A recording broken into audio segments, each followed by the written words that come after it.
Hare Krishna, Sri Krishna Bhagavan Ki Jai.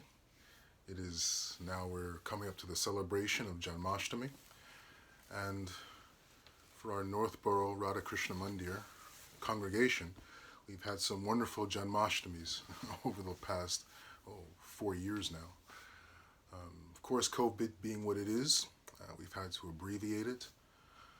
This little offering of Krishna Lila is for those who are unable to come to the temple because of COVID for whatever reason. So I'll be sharing this little Lila of Krishna in celebration of Janmashtami. So this particular story is one of my favorites, actually. Narad Muni one day was walking through the area of Kailash where Lord Shiva resides. And it's a very beautiful area, of course. It's Mahesh Dham. It's where Lord Shiva stays with his consort Parvati. So obviously it's a very wonderful, even spiritual scene. However, there were two persons who were there, Nalakuvara and Manigriva. These two twin, not boys, but young men, they were the sons of Kuvera, the treasurer of the demigods. Kuvera is a very big worshipper of Lord Shiva. So Lord Shiva, being so merciful, he allows his disciples, his followers, to generously use his space. However, these two sons of Kuvera, Nala Kuvera and Manigriva, these twin sons, they were not as devotional inclined as their father. Their father was a devotee of Lord Shiva, but these two characters, they were just young adults. They were the sons, right, the two sons of a rich person. So they were taking advantage of the fact that their father, Kuvera, was a very, very rich person and was favored by Lord Shiva. So these Nala Kuvera, they were sporting in the Mandakini River, which ran through Kailash. And not only were they just taking advantage of bathing there, they were actually, unfortunately, they were engaged in all kinds of unsavory activities. And I'll leave it at that because this is the Disney version. We have a lot of wonderful young kids in our Northborough community. So they were engaged in all kinds of unsavory activities. And they were engaged in this way in the Mandakini River in Kailash. And Narada Muni happened to be on one of his visits to Lord Shiva. He was passing through this area. And he was walking by this river where Nalakuvera, Manigriva, and many others in their group, there's a whole group of them, these two were the leaders, they were engaged in all kinds of very disrespectful activities. Because this is Kailash, it's a holy place, it's a holy river.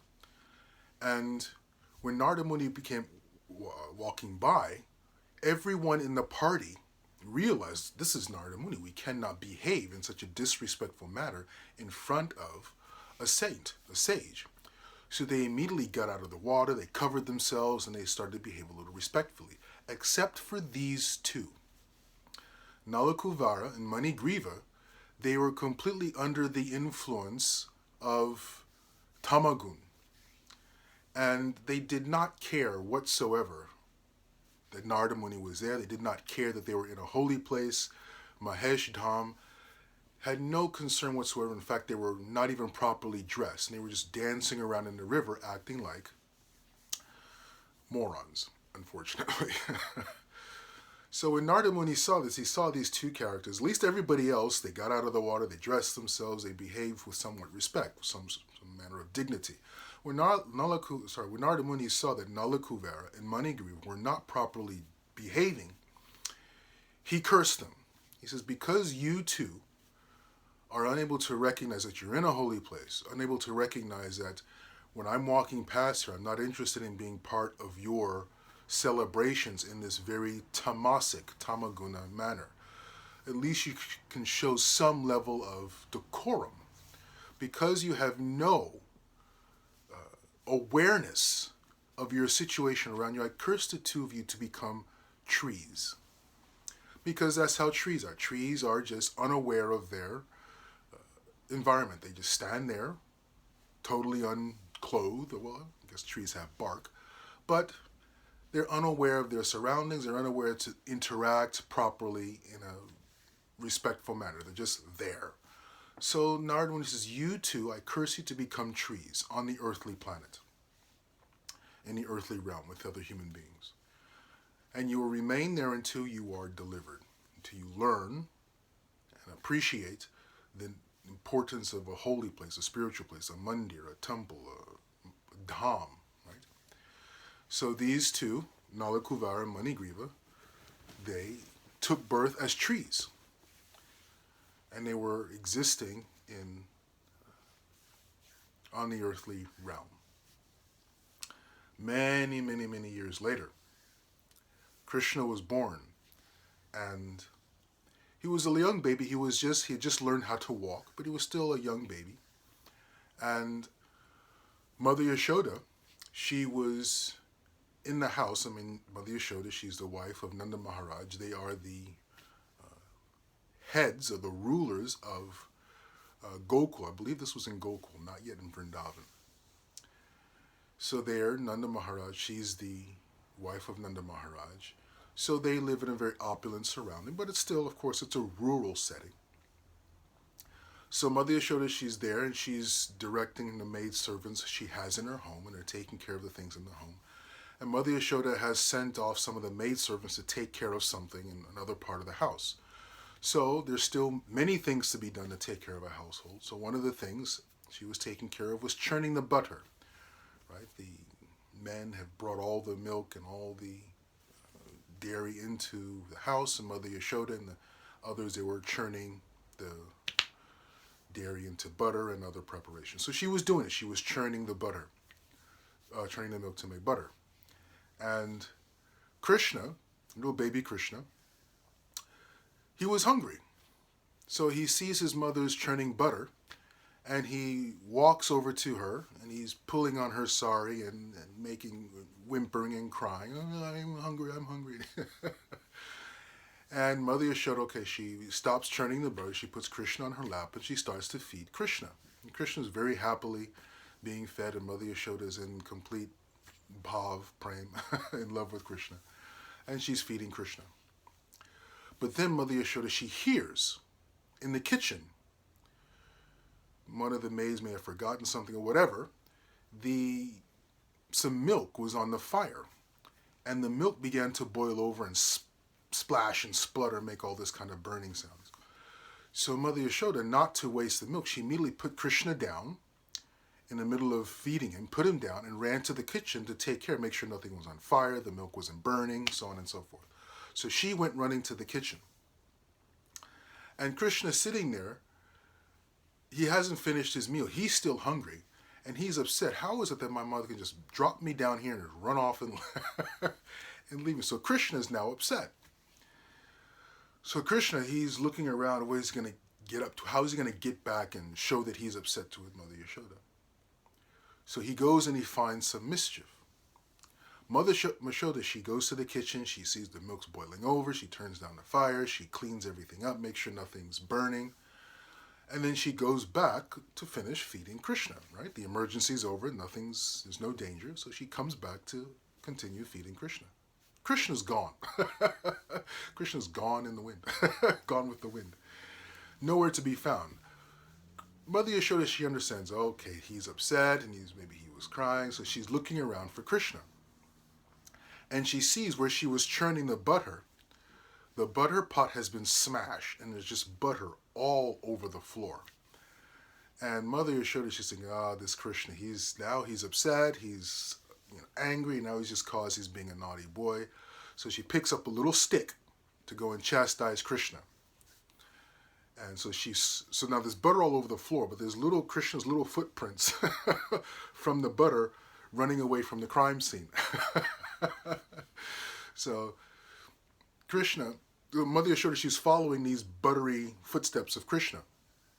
And Krishna, he's very clever. He's hiding, right? Not knowing he's leaving a trail of buttered footprints. So he's hiding, but he's in the storeroom where Mother Yashoda keeps all of the prepared dairy goods and everything that's in store to be used later.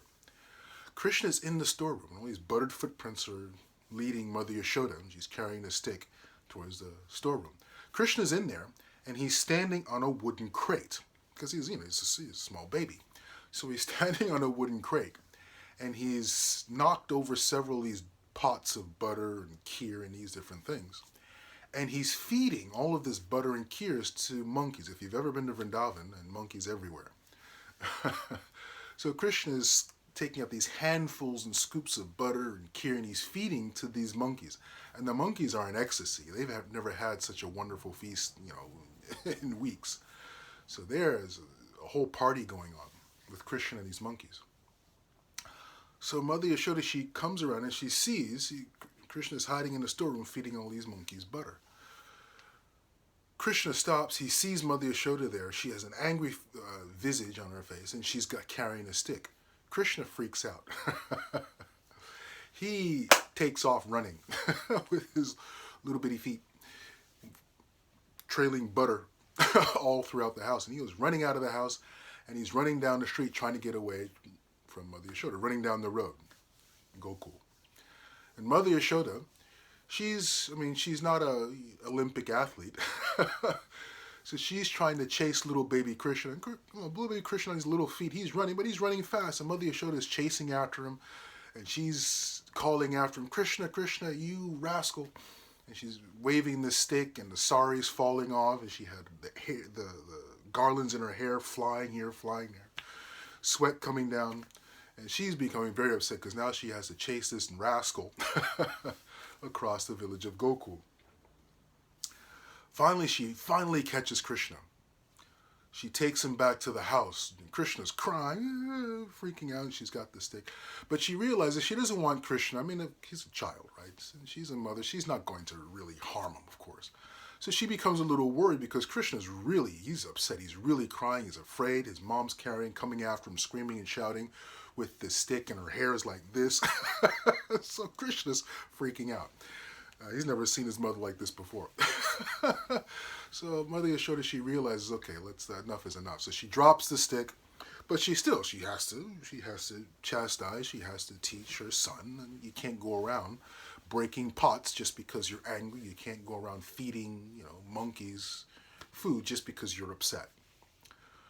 So she takes Krishna back to the house, and in the courtyard, in the backyard, there are these two trees there.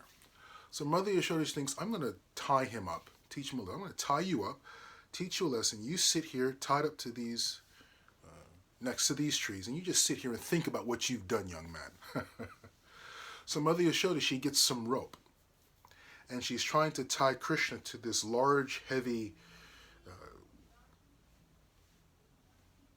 thing they use for churning the butter, a grinding stone or whatever, to weight Krishna down so Krishna doesn't get away. So she's trying to tie Krishna to this grinding stone or whatever. And she takes this rope. She tries to tie Krishna around his stomach. The rope's too short. She gets another rope. Remember, this is Gokul. They're cowherds, right? They're Vaishyas. So I don't know if any of you have ever grown up in a rural area. When you milk a cow, you take there's a rope you get. You may actually see when you go through in India, you see at least in the village, now everything's mechanized. You see in the goshalas, the persons who are milking the cows, they'll have a rope hanging over their shoulder. That's about a meter, a yard long, or less, maybe 2 feet long. And this is used to tie, just slightly tie, just to wrap the back legs of the cow, so the cow doesn't kick over the bucket of milk, because it takes 2 hands, the bucket's on the ground, and the cows are moving back and forth, and they're swatting for flies, so they may inadvertently kick over the bucket of milk. So the cowherdmen, they carry these 2-foot lengths of rope just to slightly keep the cow's hind legs slightly restricted. So Mother Yashoda is bringing these ropes. She's got plenty of them, right? So she's bringing these ropes. So she's bringing one of them. She wraps it around Krishna, tries to tie Krishna to this stone. Nothing. Too short. She gets another one of these ropes, and another one, another one. She's used all of these ropes in the house. Still, there's a big pile of rope, and Krishna is still, every time she tries to tie that final knot, she cannot do so. So finally, Krishna, right, the Supreme Personality of God, he sees that Mother Yashoda is struggling to tie him up to this mortar. And Krishna is completely overwhelmed with her love, her bhakti. Right? Krishna says in Bhagavad Gita, it is not by the Vedas, it is not by worship, it is not by any of these things that one can know me, one can achieve me. It is only by bhakti. So it is Mother Yashoda's bhakti, her desire to serve Krishna in this manner as his mother. That's her service, to serve Krishna as a mother. Krishna is completely captured by her love. And the final knot is tied. Krishna is tied there by the ropes of love of Mother Yashoda. And then he's sitting there tied to this stone. Mother Yashoda goes in the kitchen. Now she has to clean up this whole mess that her rascal son has created. Krishna's still upset. So he sees these two trees there. And when Mother Yashoda goes inside, she has some of the village kids who are a little older than Krishna, 5, 6 years old. She tells them, just watch Krishna, make sure he doesn't get into too much trouble. So the other little kids are playing around in the area, in the backyard. And Krishna's sitting there, upset, tied to this stone. So Krishna starts to crawl towards these twin trees. He crawls between these two trees, and the stone gets stuck between them. And Krishna pulls and pulls and pulls, and these two trees come crashing down. Now Mother Yashoda, she's back in the house cleaning up all these buttered footprints all over the house. and monkey butter and monkey kheer all over the house. And she hears these enormous crashes. Double crashes come from the backyard. And she's like, oh my God, what's happened to my son now? Wherever there's Krishna, there's always something going on, something tragic. She comes running out of the house. And not only she, but these two enormous trees, the crash was so thunderous, so loud, that people from all over Gokul came running to Nanda Maharaj's house to see what is going on here. So all the villagers, they come there and they see Mother Yashoda's there and Krishna's there. And Krishna, he's sitting between these two fallen trees. And this large stone to which he was tied was wedged between them, and they were toppled over. And Krishna's sitting there with an innocent smile on his face. Who, me? I didn't do it. And then Nanda Maharaj is there. Everyone comes and says, what's happened? They're all speculating what happened. It's this bright sunny day. There's no thunder, no lightning. How could this have possibly happened? So they turn to the kids who were babysitting these 4 or 5-year-olds, and they say, what happened here? And the kids say, well, actually, we were playing, and we saw Krishna. He got up, and he began to crawl between the two trees, and he dragged the stone between the two. And they're thinking, that's impossible. First of all, he's a baby. How could he possibly, he's only just learned how to walk and crawl. How could he possibly drag this heavy stone over to the two trees, between the two trees, and using the stone, then pull? It's impossible. It's just not possible. But then some of the Gopas, some of the cow herdmen, they were saying, well, Krishna has been, the Putana witch and Turnavarta, so many of these demons that Krishna they've been dying around Krishna. Krishna is he's very special. There's something unique about this Krishna. So this argument was going back and forth. How could this have possibly happened? But when these two trees fell, and before everyone came to see what had happened, these two beings, Nalakuvara and Manigriva, came out of the roots of these trees. And they began to offer prayers to Krishna, because these were the personalities who were cursed by Narada Muni. They began to offer prayers thanking Krishna for relieving them of their curse of Narada Muni. This was, of course, Narada Muni's plan, to somehow give these two knuckleheads darshan of Krishna and purification out of their tamasic way of living. The children also described that scene to the Gopas and the cowherd men, Nanda Maharaj. He says, when the trees fell over, these two beautiful demigods came out of the trees and started talking to Krishna and circumambulating Krishna and praying to Krishna. And then when all you guys came, they disappeared. So oh my God, children. This is what you do when you leave children. It's time to put them in school. So Nala Kuvera and Manigriva were delivered.